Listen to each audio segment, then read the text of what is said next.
Dhaka medical college হাসপাতাল থেকে সরাসরি যুক্ত হচ্ছেন সহকর্মী এয়ার বাদল। বাদল, ঢাকা মেডিকেলে এই মুহূর্তে চিকিৎসা কার্যক্রম কেমন চলছে?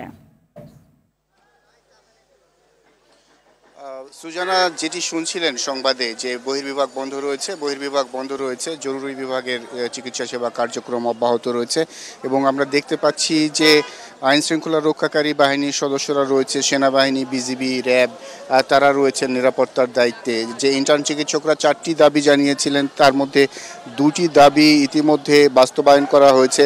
তাদের আর যে 2টি দাবি ছিল তাদের সেটির একটি হচ্ছে যে স্বাস্থ্যসেবা পুলিশ দিতে হবে এবং যারা হাসপাতালের নিরাপত্তার দায়িত্ব পালন করবেন এবং অবহেলাজনিত যদি কোনো সমস্যা তৈরি হয় সেই ক্ষেত্রে যথাযথ কর্তৃপক্ষকে জানাতে হবে।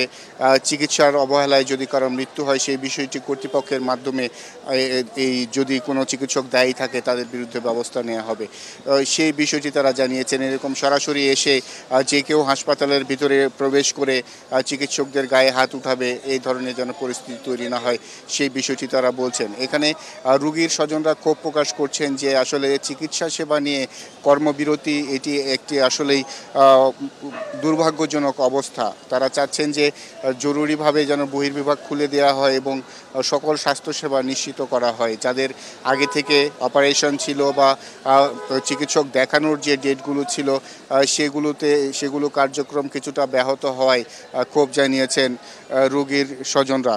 তো এখন পর্যন্ত বহির্বিভাগ বন্ধ অবস্থায় চলছে এবং এই হাসপাতালের যে জরুরি বিভাগ সেখানে প্রচুর রোগী আসছেন এবং সেবা নিচ্ছেন। এই অবস্থার মধ্যে দিয়ে যাচ্ছে। আমরা জানি যে কালকে হয়তো এই সেবা কার্যক্রম চালু হবে বহির্বিভাগ। তো এই ছিল আমার কাছে সর্বশেষ খবর। সুজানা, ধন্যবাদ আপনাকে।